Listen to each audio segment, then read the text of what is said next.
Good morning. It's Thursday, August the 17th. You'll see this video when the Blackboard's available to you on Monday the 21st. Let me just say that this is a YouTube video, and I don't think we'll do YouTube videos all fall, but when I came in this morning to do an introductory video for the course, using VoiceThread, which is the video system within Blackboard. The VoiceThread wasn't available to me. Blackboard's up and running for me, but VoiceThread's not. And I have experience with YouTube, so I'm going to do the intro with YouTube, and hopefully when I do the two videos scheduled for next week, one on Wednesday on Chapter 2 of our text, and one on Friday of next week on the first assignment, VoiceThread will be up and running, and I'll be doing videos within Blackboard. The gain for that, well, a couple of gains. For me, it's basically the same as a YouTube video, but it's less complicated in the logistics, because in Blackboard, I do a video, it looks like the video you see right now, and then when I save it, it immediately pops up to you, availability. YouTube, I have to save it on my channel, and then eventually YouTube, after about a half hour, will send me a URL, and then I post a URL on Blackboard. So the logistics are a little more complicated.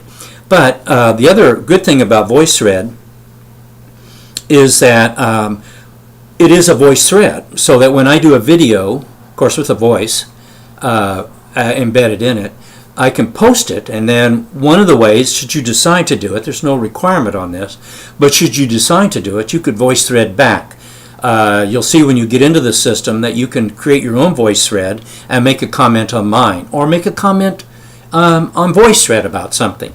We have a discussion board in Blackboard where we'll be doing a lot of sort of around the table seminar kind of conversation, but doesn't prevent you or exclude you from doing a VoiceThread. But I'll be doing VoiceThreads at least one a week or twice a week, or videos, hopefully VoiceThreads, just to kind of stay in front of you and stay engaged, in addition to Prof's notes written and being in discussion. Well, we got kind of off there a little bit, but welcome to 6315.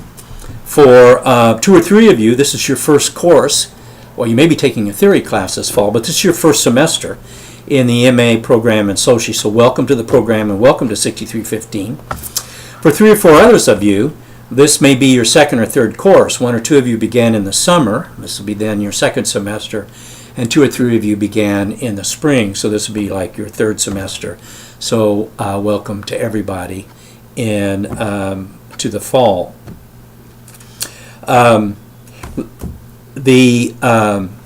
me speak for a minute about, since I made a mention of the text.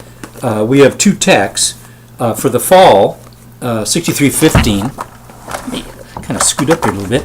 For 6315, this is the principal text, the qualitative methods text. We'll talk about what all that means, phenomenological research methods, here in a second. This is the secondary text. Yeah, this is the secondary text. This will, in the spring, when we do the quantitative methods, this will become the secondary text, and this will be the primary text.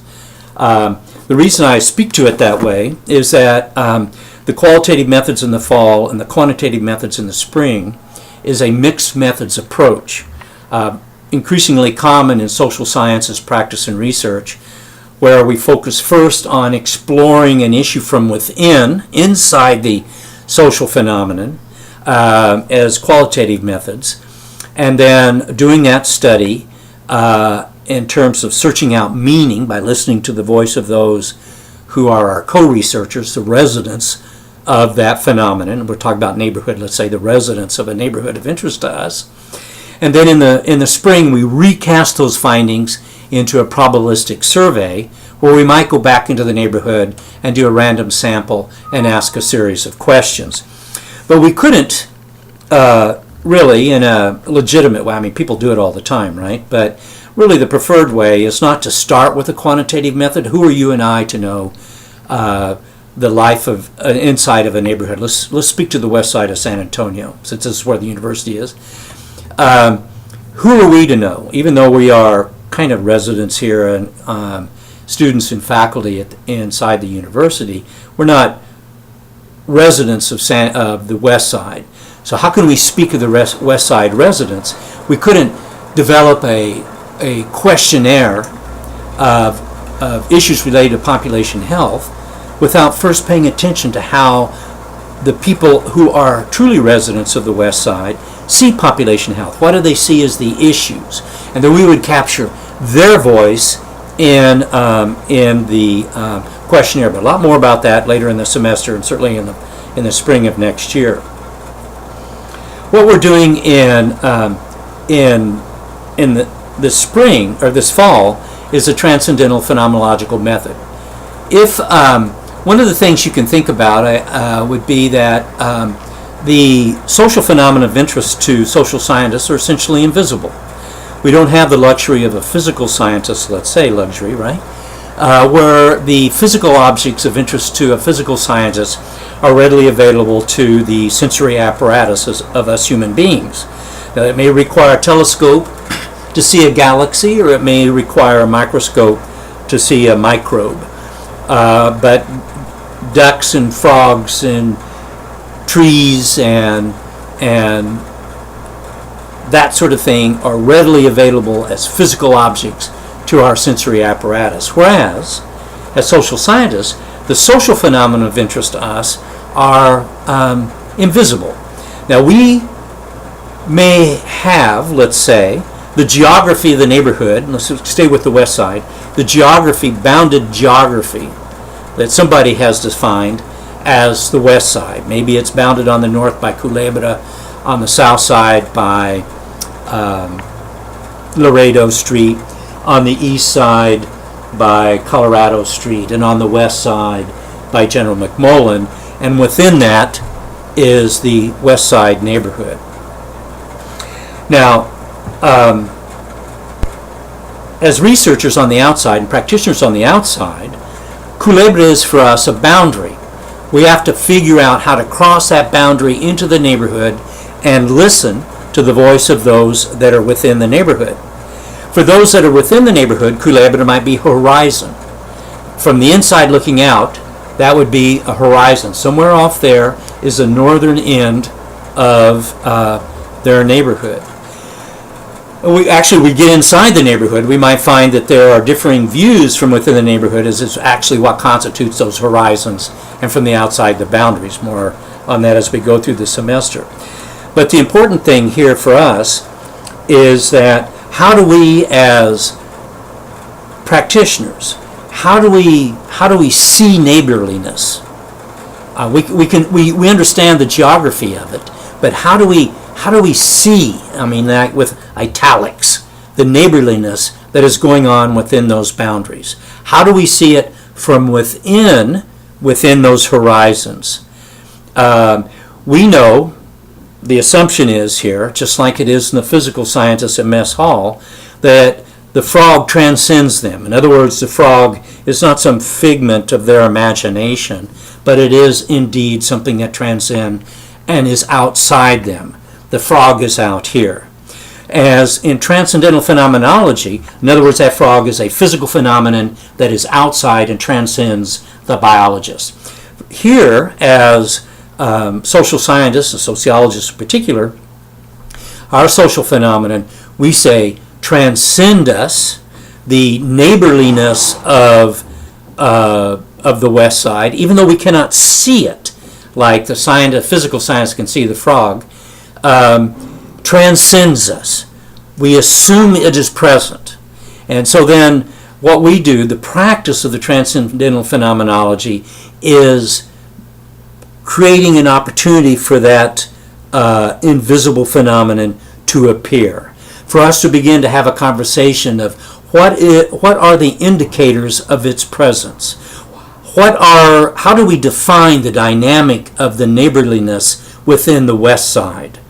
Maybe we're comparing a neighborhood on the North Side. Can we see differences in the dynamic? How do we see those? Those are invisible. We don't just, If out here in the mall we see a man and a woman sitting on a bench or just standing out there, we don't know. And we don't know them. We don't know whether they are a brother and sister, a husband and wife, a teacher and a student, friends, newly acquainted. We don't know at first view what that is. So we watch, and the dynamic that we see, how they relate to one another, their proximity to one another, their kind of animation that they have, gives us an indication of the definition or character of the relationship. That is initially invisible to us, even though we see the two individuals. It's invisible, and so we know it's there. It transcends us, but our task is to understand what it is by the indicators of its presence. Now, kind of going on and on and on. You'll find some discussion of this in the syllabus, in the opening pages, and one of the terms, a couple of terms that are important to us, is noesis and noema.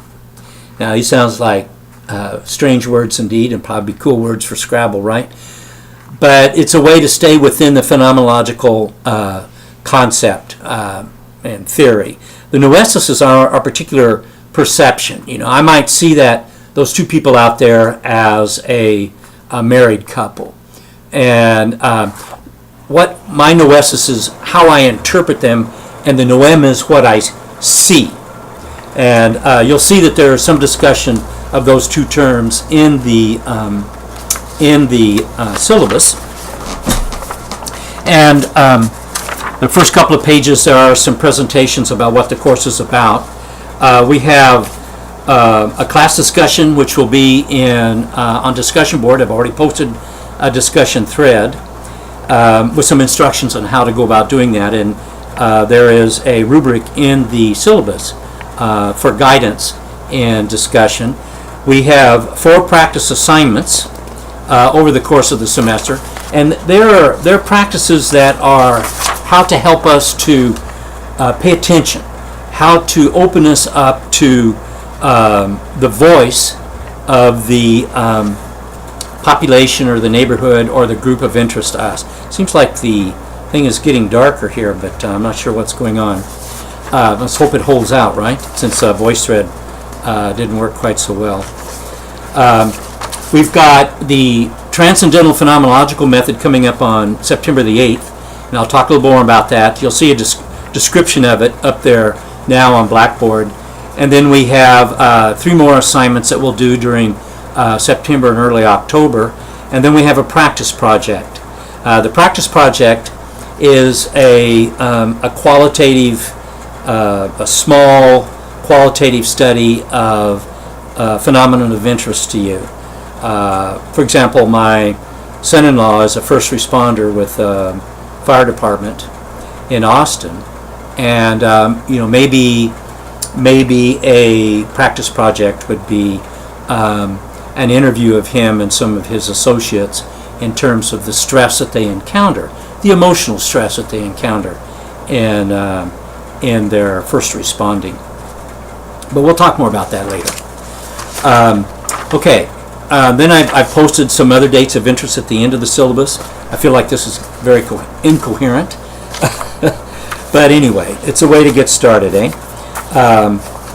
So I'm going to close this YouTube out, and hopefully by the time that I'm back to you on Wednesday, it'll be on VoiceThread. You'll see this on Monday. Take a look at the documents that I posted on VoiceThread. Take a look at on Blackboard. Take a look at the discussion. Get involved in the discussion. Read Chapter 2. Take a look at Chapter 1. It's just sort of a general social science perspective. Chapter 2 is more specifically Moustakas about what the Transcendental Phenomenology method is. I'll speak specifically to that in the video on Wednesday. So spend the next couple of days, today, Tuesday, and Wednesday, taking a look at Chapter 2, at my intro notes, and then the notes that I've posted on Chapter 2 of Moustakas. So anyway, I look forward to working with you this semester in 6315, and see you on Wednesday, eh?